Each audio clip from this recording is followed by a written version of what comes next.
ওপেনিংয়ে সৌম্য, ফিনিশিংয়ে মাহমুদুল্লাহ, দুই বিশেষজ্ঞ স্পিনারের সাথে থাকবে তিন দুর্দান্ত পেসার। কেননা প্রতিপক্ষ যে ক্রিকেট মোড়ল ভারত, আর ভারত বাংলাদেশ ম্যাচ মানেই যেন মাঠে বাড়তি উত্তেজনা। সেমিফাইনাল নিশ্চিতের মিশরে তাই সেরা টিম কম্বিনেশন নিয়েই মাঠে নামতে চাইবে নাজমুল শান্তর দল। ম্যান ইন ব্লুদের বিপক্ষে টাইগারদের সম্ভাব্য সেরা একাদশ নিয়ে বিস্তারিত থাকছে রিপোর্টে। 2015 বিশ্বকাপের পর থেকেই ভারত বাংলাদেশ ম্যাচ মানেই যেন বাড়তি উত্তেজনা। এবার প্রতিবেশী দেশ ভারতের মুখোমুখি হওয়ার মাধ্যমেই চ্যাম্পিয়ন্স ট্রফির যাত্রা শুরু করবে টিম টাইগার্স। তবে এর আগে পাকিস্তান শাইন্সের সাথে একটি প্রস্তুতি ম্যাচ খেলবে বাংলাদেশ দল। এরপরই আসরের মূল পর্বে পা রাখবে শক্তিশালী ভারতের বিপক্ষে। যেহেতু প্রতিপক্ষ ক্রিকেট মোড়ল ভারত, তাই ম্যাচটা যে একটু বেশি গুরুত্বপূর্ণ সেটি বলার আর অপেক্ষাই রাখে না। ভারতীয় স্কোয়াডে আছে রোহিত শর্মা, বিরাট কোহলিদের মতন তারকা ব্যাটার। বিশেষজ্ঞ স্পিন বোলার হিসেবে আছেন কুলদীপ যাদব ও বরুণ চক্রবর্তী। এছাড়া পেস ইউনিটে বুমরা না থাকলেও থাকছেন মোহাম্মদ শামি কিংবা হর্ষিত রানার মতন পেসাররা। তাই শক্তিশালী ভারতের বিপক্ষে নিজেদের সেরা টিম কম্বিনেশন নিয়েই মাঠে নামতে চাইবে লাল সবুজের প্রতিনিধিরা।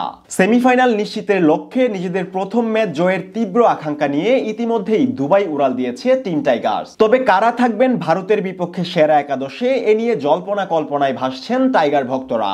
ভারতের বিপক্ষে সম্ভাব্য ওপেনিং জুটিতে দেখা যেতে পারে সৌম্য তামিম জুটিকে। টাইগারদের প্রস্তুতি ক্যাম্পে দুই ক্রিকেটারকে নিয়ে বিশেষ পরীক্ষা নিরীক্ষাও চালাতে দেখা গিয়েছে প্রধান কোচ ফিল সিমন্সকে। এছাড়া বিপিএলেও দুর্দান্ত ফর্মে ছিলেন তানজিদ তামিম, এমনকি জিতেছিলেন শীর্ষ দ্বিতীয় রান সংগ্রাহকের তকমাও। অন্যদিকে ইনজুরির কারণে বিপিএলে তেমন খেলতে না পারলেও এর আগে গ্লোবাল সুপার লিগে কিংবা ক্যারিবীয় সফর নিজের আগ্রাসী পারফরমেন্সে নজর কেড়েছিলেন সৌম্য সরকার। তাই বৈশ্বিক মঞ্চে দলের ওপেনিং আস্থায় থাকবেন এই দুই বাহাতি ব্যাটার। 3 নম্বর পজিশনে দেখা যাবে অধিনায়ক শান্তকে। সাম্প্রতিক পারফরমেন্সে নিজের নামের প্রতি সুবিচার না করতে পারলেও সেমিফাইনাল খেলার মিশনে দলের চূড়ান্ত হাল ধরতে হবে অধিপতিকে। এদিকে মিডল অর্ডারে রানের চাকা গতিশীল রাখতে রাখা হতে পারে তাওহিদ হৃদয়কে। তবে লোয়ার অর্ডারের সাফল্যের কথা চিন্তা করলে ব্যাটিং ইউনিটে জায়গা দিতে হবে জাকের আলীকে। অর্থাৎ দলের কন্ডিশন বুঝে টিম কম্বিনেশনের জন্য রাখা হতে পারে যে কোনো একজনকে।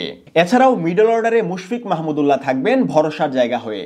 দলের বহু উত্থান পতনের সাক্ষী এই দুই সিনিয়র ক্রিকেটার। সম্ভবত এটি হতে পারে তাদের শেষ আন্তর্জাতিক আসর। তাই ক্যারিয়ারে অর্জিত ক্রিকেট বিদ্যার সবটাই কাজে লাগাতে চাইবে সিনিয়র মুশফিক মাহমুদুল্লাহ। টাইগারদের স্পিন ইউনিটে রাখা হতে পারে দুই বিশেষজ্ঞ স্পিনার মেহেদী মিরাজ ও নাসুম আহমেদকে।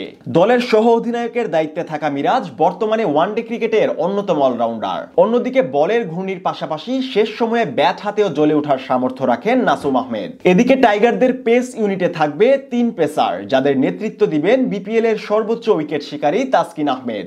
আর পাকিস্তান ও আরব আমিরাতের কন্ডিশনে নিজের অভিজ্ঞতা কাজে লাগিয়ে গেম চেঞ্জারের ভূমিকায় অবতীর্ণ হতে হবে কাটার মাস্টার মুস্তাফিজকে।